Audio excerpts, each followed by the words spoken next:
Good evening, students. In last class, we did subsidy part. Okay, we move to the industrial sector part of the second chapter. Now we will study the topic Industrial Policy Resolution 1956 IPR, जिसको हम short form में बोलते हैं IPR 1956. ठीक है. अब जैसा कि आपको पता है कि एग्रीकल्चर सेक्टर के अपने कुछ प्रॉब्लम्स थी, ठीक है ना. तो गवर्नमेंट ने फिर उसमें इंस्टीट्यूशनल रिफॉर्म्स किए. फिर उसके बाद जब इंस्टीट्यूशनल रिफॉर्म हुए तो उसके बाद 65 में फिर गवर्नमेंट ने न्यू एग्रीकल्चर स्ट्रेटजी को फॉलो किया. ठीक है ना. इस तरह से मतलब एग्रीकल्चर सेक्टर में उन्होंने इन्वेस्टमेंट डेवलपमेंट करने की कोशिश की. पर लेकिन बच्चों एक बात ध्यान में रखना कि जो एग्रीकल्चर सेक्टर है वो हमारा अनसर्टेन है, वो हमें पता है अच्छे से. ठीक है ना. और एक इकोनॉमी की जो ग्रोथ है और डेवलपमेंट है, हम इस चीज़ से भी देखते हैं कि उसका जो एग्रीकल्चर सेक्टर है उसमें से लोग माइग्रेट हो के इंडस्ट्रियल सेक्टर की तरफ जा रहे हैं नहीं जा रहे हैं. अगर कोई भी इकोनॉमी, किसी भी इकोनॉमी का अगर बेस, इंडस्ट्रियल बेस जो है वो बहुत स्ट्रॉन्ग है और मूवमेंट हो रहा है लोगों का from agriculture sector to industrial sector, it means it shows the growth of the economy. ठीक है ना. डेवलपमेंट हो रही है, इकोनॉमी की ग्रोथ हो रही है. सो गवर्नमेंट ने जैसे 1948 में गवर्नमेंट इंडस्ट्री रिलेटेड पॉलिसी बनाई, फिर 56 में उसने पॉलिसी बनाई इस तरह से इंडस्ट्री से रिलेटेड. तो जो हमारा सिलेबस है बच्चे, उसके अकॉर्डिंग हमें IPR 1956 करना है. So today we are going to start with this only. yes, at the end of this class you will be able to what does it mean. ठीक है. IPR 1956 है क्या, उसमें क्या किया गया, गवर्नमेंट ने क्या स्टेप्स लिए, ऑब्जेक्टिव्स क्या थे, क्या पर्पस था गवर्नमेंट का ये पॉलिसी रेजोल्यूशन लाने का. ठीक है. और उसके बाद फिर उसके फीचर्स क्या थे. ठीक है. yes, now the introduction. Economists have found that poor nation can progress only if they have good industrial sector. ये मैंने आपको शुरुआत में ही बता दिया कि कोई भी इकोनॉमी ग्रो कर रही है, डेवलप कर रही है, वो इस बात से भी हम जज करते हैं कि उसके एग्रीकल्चर सेक्टर में कितने लोग एम्प्लॉयड हैं और वहाँ से जो लोग हैं वो कितने माइग्रेट होकर इंडस्ट्रियल सेक्टर की तरफ जा रहे हैं. ठीक है. क्योंकि जो इंडस्ट्रियल सेक्टर में एम्प्लॉयमेंट होता है वो ज़्यादा स्टेबल होता है. ठीक है. एग्रीकल्चर सेक्टर में एम्प्लॉयमेंट कम स्टेबल होता है, इंडस्ट्रियल सेक्टर में ज़्यादा स्टेबल होता है. और इंडस्ट्रियल सेक्टर में अगर इंडस्ट्रियल सेक्टर अच्छा है, ग्रोथ है, उसकी डेवलपमेंट है, तो इससे मॉडर्नाइजेशन प्रमोट होता है. ठीक है. ओवरऑल प्रोस्पेरिटी इकोनॉमी की इंक्रीज़ होती है. अब हाउ डज इट हैपन. अब देखो बच्चे, जो इंडस्ट्रियल सेक्टर में लोग काम करते हैं उनकी जो पेमेंट होती है, जो सैलरी होती है, इनकम होती है, वो ज़्यादा होती है as compare to agriculture sector. ठीक है. जब उनकी सैलरी ज़्यादा होगी, उनकी पेमेंट्स ज़्यादा होंगी, मतलब इनकम ज़्यादा होगी उनकी, then they may avail the modern opportunities. ठीक है ना. जो भी मॉडर्न अपॉर्चुनिटीज़ अवेलेबल हैं, whether it is for education और हेल्थ और any other service, they can take up easily, है ना. With the help of money वो किसी भी तरह की जो सर्विस है, एजुकेशन, हेल्थ सर्विस, वो इजीली अवेल कर सकते हैं. तो कहने का मतलब है कि ओवरऑल प्रोस्पेरिटी जो है वो इकोनॉमी की, नेशन की होती है अगर इकोनॉमी का इंडस्ट्रियल सेक्टर इंक्रीज़ होता है. ठीक है. और हमें पता है कि हमारी economy, what kind of Indian economy is mixed economy. 1 mark के according question already we have done it in the class. Mixed economy जो है वो हमारी इंडियन इकोनॉमी का स्ट्रक्चर है. It means both public as well as private sector plays very important role in the growth and development of the country. ठीक है. I hope the introduction is clear to you. Now IPR 1956. In accordance with the goal of the state controlling the commanding heights. 1 mark के according question पूछा जा सकता है बच्चे. Commanding heights of the economy, the IPR 1956 was adopted. ठीक है. Economy की commanding Heights को कंट्रोल करने के लिए, उस गोल को अचीव करने के लिए IPR 1956 को जो है वो अडॉप्ट किया गया.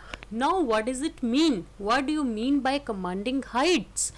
कमांडिंग हाइट्स का मतलब होता है, commanding heights of the economy मतलब है कि ऐसी इंडस्ट्रीज को सेटअप करना, ऐसे जो कि स्ट्रेटेजिक सिग्निफिकेंस है, यानी कि जिससे और जो इंडस्ट्रीज हैं उनको हेल्प मिलती है ग्रोथ करने की, डेवलपमेंट के लिए, ठीक है ना। अब जैसे ट्रांसपोर्ट है, अगर ट्रांसपोर्ट इजीली अवेलेबल होगा तभी जो रॉ मटेरियल है ना, कुछ और सामान है, तो वो जो है एक जगह से दूसरी जगह पे इजीली जा सकता है। कम्युनिकेशन, विदाउट कम्युनिकेशन तो कुछ भी नहीं है, ठीक है ना। It is the life line, communication proper होना चाहिए। और डिफेंस प्रोडक्शन की जो इंडस्ट्रीज़ हैं वो भी हमारी इसमें ही आती हैं। तो these are the industries of strategic significance, ठीक है, जो कमांडिंग हाइट्स के हम बात कर रहे हैं, ठीक है। अब नेक्स्ट आपको 1 मार्क के अकॉर्डिंग क्वेश्चन पूछा जा सकता है कि सेकेंड 5 ईयर 1956 का जो रेजोल्यूशन था वो किस 5 ईयर प्लान के का बेस बना, सेकेंड 5 ईयर प्लान का। We already have discussed in detail about PC Mahalanobis ji, है ना। He is also known as the architecture of economic planning of India, ठीक है। वो इंडिया की इकोनॉमिक प्लानिंग के आर्किटेक्चर उनको बोला जाता है, आर्किटेक्ट कहा जाता है। The reason behind is that कि सेकेंड 5 ईयर प्लान में उन्होंने अपने बेसिक आइडियाज़ को डाला, जो कि उन्होंने कहा कि अगर इंडस्ट्रीज़ को हमारा जो इंडस्ट्रियल बेस है इकोनॉमी का, अगर वो स्ट्रॉन्ग बनेगा, only then the economy move ahead, ठीक है ना। Only then the Indian economy can progress, can grow, can develop, ठीक है। Now comes to the objectives of industrial policy 1956. क्या उद्देश्य था IPR 1956 का, क्या उद्देश्य था, क्या पर्पस था। सबसे पहला था कि to speed up the industrialisation को बढ़ाना, ठीक है ना। इंडस्ट्रीज़ को जो है वो सेटअप करना, इंक्रीज़ करना इंडस्ट्रीज़ को, और हैवी और बेसिक इंडस्ट्रीज़ को डेवलप करना। दूसरा, थर्ड, रीजनल वेरिएशन जो है इनकम और वेल्थ में उसको डिक्रीज़ करना था, ठीक है ना। ये बात हमने पहले भी की है कि जो रीजनल वेरिएशंस हैं इंडियन इकोनॉमी में बहुत ज़्यादा थी पहले, अभी भी हैं नो डाउट, बट उस टाइम पे अगर हम 1950-60s की बात करते हैं तो उस टाइम पे रीजनल वेरिएशंस बहुत ज़्यादा थी इनकम वेल्थ को लेके। तो उस वेरिएशंस को, उस डिफरेंसेस को जो है डिक्रीज़ करने के लिए गवर्नमेंट ने यहाँ पे एक अलग तरह की पॉलिसी को फॉलो किया। गवर्नमेंट ने कहा कि आप जो है वो बैकवर्ड एरियाज़ में, जो बैकवर्ड रीजन्स हैं, एरियाज़ हैं, वहाँ पे आप जो है वो अपनी इंडस्ट्रीज़ को सेटअप करो। और वहाँ पे भी लाइसेंसिंग सिस्टम जैसे है फॉलो किया गया। लाइसेंसिंग सिस्टम जो है वो, अगर कोई ऐसी रीजन में, ऐसे एरिया में अगर कोई इंडस्ट्री सेटअप करना चाहता था जो कि बैकवर्ड है, तो वहाँ पे उनको कई प्रकार की रियायतें जो हैं, कंसेशंस जो हैं, टैक्स हॉलीडेज़ वगैरह हैं, वो सब उनको दिया जाता था, ताकि वहाँ पे इंडस्ट्री सेटअप हो, वहाँ के लोगों को एम्प्लॉयमेंट मिले, रोज़गार मिले, इनकम आए, उनके पास पैसा आए और वो मार्केट में डिमांड करें, और जो उनकी इनकम और वेल्थ की जो वेरिएशंस हैं, जो भिन्नताएँ हैं, वो कम हो, ठीक है। Number 4, to expand the public sector. Expand to public sector का मतलब है कि गवर्नमेंट का जो कंट्रोल है कंपनीज, जिन इंडस्ट्रीज़ के ऊपर, ऐसी इंडस्ट्रीज़ जो है वो इंक्रीज हों, ठीक है। Last one is to prevent the monopolies and concentration of wealth and income, ठीक है ना। वेल्थ और इनकम की मोनोपोलीज को और कंसंट्रेशन को कम करना, प्रिवेंट करना इवन, ठीक है। कहने का मतलब कि कुछ ही लोगों के हाथ में जो है वो जीडीपी का जो 80% है, 90% है, वो कुछ ही लोगों के हाथ में कंसंट्रेट नहीं होना चाहिए। It should spread to all the population who are able and ready to work. कहने का मतलब ये है कि जो इकोनॉमिक पावर है वो कुछ ही लोगों के हाथ में कंसंट्रेट नहीं होनी चाहिए, मोनोपोली उनकी नहीं होनी चाहिए, ठीक है, इस तरह से। यस, नेक्स्ट है फीचर्स। यस बच्चे, this is very very important one. अलग से आपको जो है वो क्वेश्चन भी पूछा जा सकता है, ये 3 मार्क्स, 4 मार्क्स, 6 मार्क्स, ठीक है ना। तो इसका हम फीचर्स करते हैं। सबसे फर्स्ट जो फीचर था इसका, for most very important feature was the classification, है ना। इस रेजोल्यूशन के अंडर इंडस्ट्रीज़ को 3 तरह की इंडस्ट्रीज़, 3 तरह की कैटेगरी में क्लासिफाई किया गया। अब वो कौन कौन सी कैटेगरीज थी? नंबर 1 फर्स्ट कैटेगरी में उन इंडस्ट्रीज को डाला गया जो exclusively will be owned by the state only. Owned by the state मतलब ओन्ड बाय द गवर्नमेंट, ठीक है। इसमें वो वाली इंडस्ट्रीज को उन्होंने डाल दिया जो पूरी तरह से गवर्नमेंट के कंट्रोल में रहेगी, यानी कि प्राइवेट सेक्टर का उसमें कोई भी कंट्रोल नहीं होगा, इंटरफेयर नहीं होगा, ठीक है। सेकेंड कैटेगरी उन्होंने बना दी कि जिसमें private sector could supplement the efforts of the state sector, ठीक है ना, with the state taking the sole responsibility for starting new units. यानी कि उसमें जो है वो गवर्नमेंट स्टार्ट करेगी इंडस्ट्रीज को, बट उसमें पब्लिक सेक्टर प्राइवेट सेक्टर भी स्टेट गवर्नमेंट को और स्टेट सेक्टर को गवर्नमेंट को जो है उसके एफर्ट्स को सप्लीमेंट करेगा, उसके साथ लग के काम करेगा, ठीक है ना। This was the second category. And the third category was consisted of remaining industries which were to be on the private sector। ये थर्ड कैटेगरी किसके लिए बनाई? सिर्फ और सिर्फ प्राइवेट सेक्टर के लिए, यानी कि इसमें वो सारी इंडस्ट्रीज आएंगी जिसमें जो है वो प्राइवेट सेक्टर ही उसको कंट्रोल करेगा, ठीक है ना। अब प्राइवेट सेक्टर को गवर्नमेंट इनडायरेक्ट वे से, अब डायरेक्टली तो यहाँ पे नहीं कर सकती थी इंटरवीन गवर्नमेंट थर्ड कैटेगरी में, क्योंकि एक्सक्लूसिवली ये जो इंडस्ट्रीज थी वो प्राइवेट सेक्टर के हाथ में थी। Now government had to control the private sector, private sector also, ठीक है ना। तो गवर्नमेंट उसको कैसे कंट्रोल कर सकती थी? बाय वे ऑफ लाइसेंस, जो मैंने अभी आपको बताया कि गवर्नमेंट जो है वो लाइसेंस के थ्रू जो है प्राइवेट सेक्टर को कंट्रोल करती थी। यानी कि लाइसेंस का मतलब एक तरह से होता है permission of the government to set up an industry, ठीक है ना, to set up a firm, to set up a company. Is it clear? तो बच्चे ये अलग से आपका क्वेश्चन पूछा जा सकता है 3 मार्क्स या 4 मार्क्स के अकॉर्डिंग, वेरी इंपॉर्टेंट वन, ठीक है। अब next feature was to bring the regional equality, ठीक है। ये ऑलरेडी हमने डिस्कस कर लिया है कि जो बैकवर्ड रीजन्स थे, ठीक है ना, बैकवर्ड एरियाज थे, जो उसमें इंडस्ट्रीज को प्रमोट करने के लिए गवर्नमेंट ने इस पॉलिसी को यूज़ किया, ठीक है ना। इसका मेन जो एक हमने ऑब्जेक्टिव भी पढ़ा है, ऑब्जेक्टिव उसका पर्पस इसका यही था कि इन एरियाज़ में टैक्स बेनिफिट दिए जाएंगे, इलेक्ट्रिसिटी लोअर टैरिफ पे दी जाएगी, ठीक है ना, कम रेट पे प्रोवाइड की जाएगी इस तरह से, ताकि यहाँ पे इंडस्ट्रीज सेटअप हों बैकवर्ड एरियाज़ में, और जो है यहाँ की जो रीजनल वेरिएशंस हैं, डिफरेंसेस है, वो कम हों। Number 3 technical education and training. Need was felt to develop technical and management education, ठीक है ना। Obvious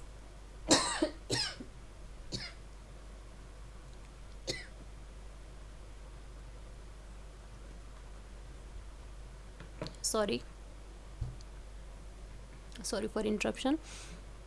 Number 3 technical education and training. Need was felt to develop technical and management education. जब हम इंडस्ट्रियल सेक्टर में होते हैं तो हमें टेक्निकल एजुकेशन हमारे पास होनी चाहिए, ठीक है ना, और मैनेजमेंट होना चाहिए, कैसे रिसोर्सेज को मैनेज करना है, ठीक है ना। वहाँ पे जो भी रख रखाव का काम है, प्रॉपर रिसोर्सेज का मैनेजमेंट है, वो प्रॉपर एक प्रोफेशनल स्किल हमारे पास होनी चाहिए मैनेजमेंट की, ठीक है ना। इस तरह से जो इंडस्ट्रियल यूनिट्स की जो पर्सनल नीड्स थी उसको पूरा करने के लिए टेक्निकल और मैनेजमेंट एजुकेशन को इम्पोर्टेंस दी गई, उसकी नीड को फील किया गया। Number 4 focus of industrial peace. Industrial peace obviously industrial sector में पीस कैसे आ सकती है, या कहीं पे भी शांति कैसे आ सकती है? जब हम दूसरे की कंडीशंस को, काम करने की कंडीशंस को, जो वेदर है, जो वहाँ का एनवायरनमेंट है, वो उसके बिल्कुल कॉर्डियल एनवायरनमेंट हम उसको प्रोवाइड करें। एक ऐसा फेमिलियर, एक ऐसा अच्छा एनवायरनमेंट अगर हम उसको देंगे वर्कर को, जिसमें वो अपने आप को कंफर्टेबल फील कर रहा है काम करने के लिए, तो इससे उसकी एफिशिएंसी भी बढ़ेगी और वहाँ पे इंडस्ट्रियल पीस भी मेंटेन होगा, ठीक है ना। इसके लिए क्या किया गया? उनको रीजनेबल वेजेस दी गई, जो वेज उनके लायक थी, मतलब जितना वो काम कर रहे हैं उसके अकॉर्डिंगली उनको जो है वो सैलरी प्रोवाइड की गई। वर्किंग कंडीशंस को अच्छा किया गया, टाइमिंग सही रखे गए, ठीक है ना, मतलब कहीं पे भी उनको इस तरह से ना हो कि एक्सप्लॉयटेशन हो रहा है, ठीक है। Participative management were given the main importance, ठीक है। Yes, number 5, stress on the role of cottage and small scale industries. ये हमारा बच्चे नेक्स्ट चैप्टर, नेक्स्ट टॉपिक होगा हमारा ये, इसके बारे में डिटेल में हम पढ़ेंगे स्मॉल स्केल इंडस्ट्रीज़ के बारे में। बस सिर्फ आपको यहाँ पे ये बात समझनी है कि IPR 1956 था जो, उसने SSI और कॉटेज इंडस्ट्रीज़ की इम्पोर्टेंस को बहुत अच्छे से समझा और कहा कि किसी कंट्री की अगर हमें इकोनॉमिक ग्रोथ चाहिए, इकोनॉमिक डेवलपमेंट चाहिए, these industry should come forward. ठीक है ना, बिकॉज ये रूट लेवल से इंडस्ट्री शुरू होती हैं, ये घर से इंडस्ट्री शुरू होती हैं। ठीक है, जिसके पास इतना पैसा नहीं है कि वो कोई और इंडस्ट्री, ये बड़ी इंडस्ट्री खड़ी कर पाए, तो उसके लिए है कि वो घर से ही अपना काम करे, घर में ही अपने मैनेजमेंट करे चीज़ों को। ठीक है ना, और स्मॉल स्केल इंडस्ट्री, अगर किसी के पास थोड़ा सा पैसा है, अब कितना पैसा किसे चाहिए वो हम बाद में पढ़ेंगे। बस सिंपल सी बात यह है कि अगर कैपिटल की कमी है तो हम ये इंडस्ट्रीज़ को आगे ला सकते हैं। ठीक है ना, और कंट्री, लोगों को इससे एम्प्लॉयमेंट भी मिलेगा। ठीक है, क्योंकि ये लेबर इंटेंसिव होती हैं, एम्प्लॉयमेंट मिलेगा और इकोनॉमी की ग्रोथ होगी, डेवलपमेंट होगी। Okay, now the assignment part, question carrying 1 mark. IPR 1956 form the basis of which 5-year plan. ठीक है, ऑप्शन है आपके सामने, 2nd, 4th, 3rd and 12th 5-year plan. Number 2, what do you mean by commanding heights of the economy. ठीक है, 3rd, which industries have been included in the commanding heights of the economy. Question carrying 3 marks. How were the industries classified according to IPR 1956? Question number 5. What were the main objectives of IPR 1956? Explain the features of IPR 1956. ठीक है, अब जो classification वाला question मैंने पूछा है आपसे पहले, क्वेश्चन नंबर 4, वहाँ पे आप तीनों का जो क्लासिफिकेशन है वो आप बताएंगे कि फर्स्ट कैटेगरी में ये इंडस्ट्रीज थी, सेकंड में ये थी, थर्ड में ये थी।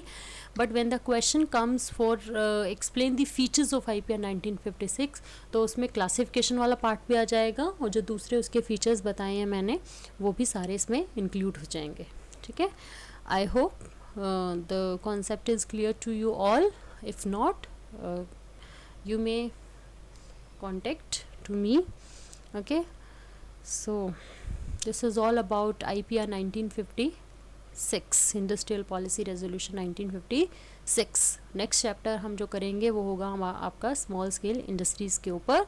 ठीक है, CBSE ने ये क्लियरली, अभी पहले इतना क्लियर नहीं था उसमें सिलेबस में, ये मतलब इन जनरल था, अब बिल्कुल एकदम क्लियर है कि IPR 1956 is included in the syllabus and small scale industries and its importance is included in the syllabus. Okay, so thank you so much to all of you, happy learning to all of you.